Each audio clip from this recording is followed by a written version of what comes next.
Hey, it's Pastor Dan from Dexter Gospel Church. Our last verse talked about the accumulating advantage of listening well.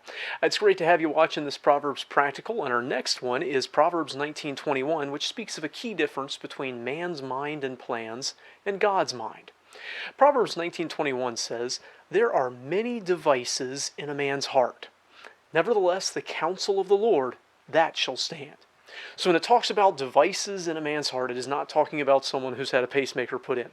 It's talking about plans. Man devises many things. He comes up with a lot of purposes and intentions.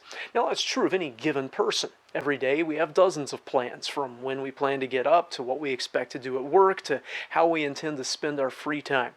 Imagine that multiplied across all of humanity. There are billions of plans, purposes, devisings around the world every day. I wonder how many of them happen exactly as people expected them to. Some do, sure. We can plan to get up at a certain time in the morning, and if we respond to the alarm clock, that happens most of the time. But I'll bet all of us could share stories of what we planned to do, expected to do, and it didn't happen quite like we planned. We could probably share stories like that all day and not run out.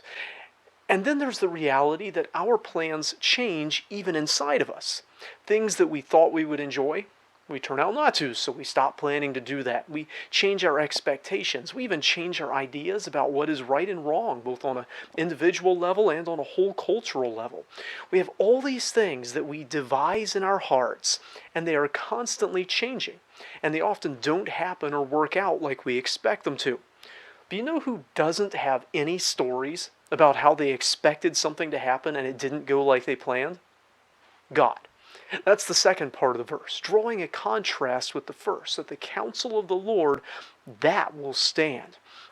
We have all these plans, they're constantly changing, but when God determines that something will happen, it happens. He's never taken by surprise in what he experiences or what someone else does. He also never changes in his assessment of what is right and wrong, and therefore his counsel to us is steadily reliable.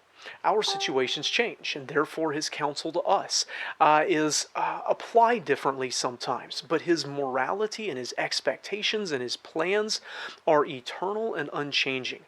It goes with omniscience. He knows the end from the beginning, knows what everyone, including himself, will do, knows how everything will work out. So as much as possible, wouldn't it be wise to learn about his plans and go with those instead of ours? It's not that us having plans is wrong. It's that making plans based on things we don't know and that will almost certainly change is much riskier and less reliable than making plans based on what we do know and what will not change, the purposes, the morality, and the plan of God. Well, how do we know his counsels? Some are certainly too deep for us to comprehend. Who has known the mind of the Lord, Romans asks. He wouldn't be much of an infinite God if we could easily comprehend everything he thinks. But much of his counsel is in the Scriptures. Much of his plan is right there in the Bible. It reveals for us much of what he will do, what he wants us to do, and what is right and wrong. So if we would be wise, let us make our plans based on God's plans. If this video is a help to you, give it a like, and if you haven't already, subscribe to our channel. We'd love to hear from you in the comments or see you in person at Dexter Gospel Church. Until next time, I hope you stay well and walk in the counsel of God.